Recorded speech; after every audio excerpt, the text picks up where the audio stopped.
Today we're diving into the deadly Stafford Gambit, a sharp and aggressive weapon that can catch your opponent off guard right from the start. Let's see how to play it and punish unprepared players. Start with pawn to e4, pawn to e5, knight to f3. After, instead of knight to c6, you strike with bishop to c5, sacrificing the central pawn on e5. This is a rare gambit line that most opponents are completely unprepared for. Now, the first question is, what if white refuses the gambit? Well, why wouldn't they take it? It's a free pawn, like free money on the table. Naturally, most players will capture with knight takes e5. After that, you respond with knight to c6, immediately attacking their knight. The most straightforward choice for white is to capture on c6, after which black recaptures with the pawn. And here we reach a position very close to the famous Stafford Gambit. Normally, in the Stafford, black's knight would be on f6 instead of the bishop being on c5, but the attacking ideas are very similar. The big advantage here is that this setup is almost unknown, unlike the Stafford Gambit, which many players already know how to counter. And surprisingly, most white players already go wrong in this position. The most common move is bishop to c4, which looks natural but is a mistake. Why? Because black has the powerful tactical shot bishop takes f2 check, forcing the king to move. Then comes queen to d4, with a deadly double attack against the king and the bishop. Black wins back the piece, gains a pawn, and leaves the white king exposed. And believe it or not, we can play even more aggressively from here with an even nastier plan. Instead of going straight for the bishop sacrifice, black has an equally dangerous alternative. Play knight to f6, immediately targeting the pawn on e4. White's natural reaction is to defend it with pawn to d3, but that only sets the stage for black's real plan. With knight to g4, the attack heats up. Now both the knight and the bishop are locked onto the weak point at f2, and white is already in serious danger. At this moment, most white players will calmly castle, believing their king is safe behind the pawns. But that's when black unleashes the devastating move, queen to h4. Suddenly, on just the seventh move, the game is practically over. The threats against h2 and f2 are unstoppable, and white has no way to organize a proper defense. The most direct danger is queen takes h2 checkmate. If white tries to block it with pawn to h3, things only get worse. Black crashes through with knight takes f2, supported by the bishop. The white king is exposed, the queen is under attack, and the entire position collapses in a matter of moves. This is the power of the gambit. It looks reckless, but in reality, it creates an attack so sharp that one small slip from white ends the game instantly. From this position, white is already standing at the edge of disaster, with only painful choices ahead. If white tries to retreat with the queen, then comes knight takes h3 check, a vicious double check that drives the king into the open. No matter where the king runs, black's pieces swarm in, and the attack inevitably ends in checkmate. Even if white tries to sacrifice material for survival, say with rook takes f2, the outcome doesn't change.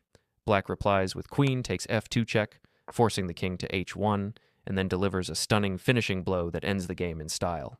And it all begins with the surprise move, knight to g4.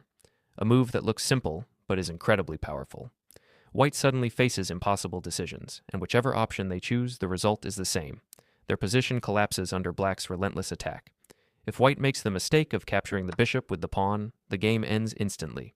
Queen to h4 is checkmate. The bishop on c5 cuts off every escape square along the diagonal, leaving white completely helpless. And if white thinks they're clever by capturing with the queen instead, it doesn't help them either. The checkmate is less spectacular, but just as final. Queen to g1 checkmate. No matter which option they choose, black wins on the spot. Let's step back and quickly review how we got here. White accepts the tempting pawn sacrifice on e5, and black immediately counters with knight to c6, pressuring the white knight. After the inevitable trade on c6, we arrive at the key position. White's most common reply here is bishop to c4, and that's exactly when black strikes with knight to f6, sharpening the attack. From here, if white tries to defend with pawn to d3, we already know the story. Knight to g4 followed by queen to h4 unleashes a devastating attack that completely overwhelms white's defenses. But here's the funny part. Many white players won't even bother trying to defend with pawn to d3. Instead, they'll castle straight away, convinced their king is perfectly safe. After all, they assume you don't dare capture the pawn on a 4, because then rook to e1 or queen to e2 would pin your knight and punish you immediately. And in that sense, they're absolutely right. You don't want to take the pawn. But that's not your plan anyway. Instead, you stay focused on the real attack, knight to g4, setting up the devastating idea of queen to h4. Suddenly, white realizes too late that castling wasn't safety. It was a trap. The threats against f2 and h2 come crashing in with full force, and once again, white's defenses simply fall apart. At this point, I already know what's going to happen in the comments. So guys, don't disappoint me. The first thing someone will write is, this whole gambit doesn't work, because white can simply play pawn to h3, forcing the knight back, and the attack collapses. That's the classic objection. And right after that, I expect someone else to reply, explaining why that idea doesn't actually refute the gambit at all. But let's set those debates aside and stay focused on the main game. One move you will see very often in practice is queen to f3, and honestly, it looks very strong.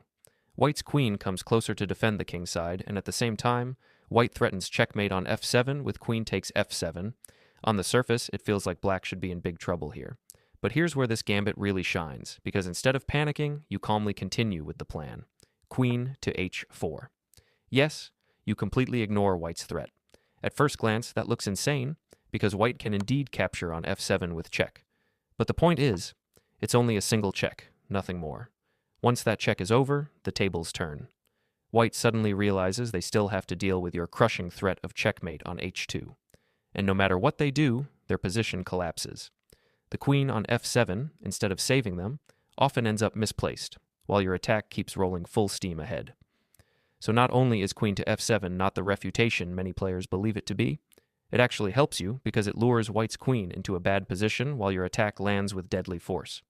Now, some players will try the move pawn to h3, thinking they are kicking your knight away and shutting down the attack. But in reality, this actually gives black an extra attacking resource.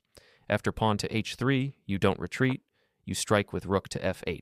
Suddenly, your rook joins the attack with tempo, targeting white's queen. And here's the beauty of it. The rook on f8 is perfectly defended, so white cannot simply capture it. That means white's queen is under attack and has no good squares.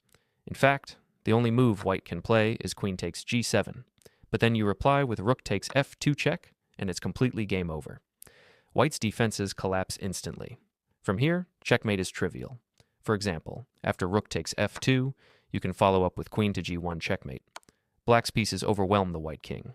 There are just too many attackers and not nearly enough defenders. But let's back up a moment, because some players might still wonder, what if white tries to give checks with their queen to create counterplay? That seems dangerous at first, but in truth, it doesn't help them either. For instance, white can check once with queen to g7, and it may look like they are setting up a perpetual. But black has a brilliant solution. Rook to f7. And notice what happens. It's not just a defense, it's a discovered check against the white king. In other words, you end white's check by giving a counter check of your own. At this point, the white king has to move, and once it does, you simply capture the queen. That's the end of the story. Black wins decisively.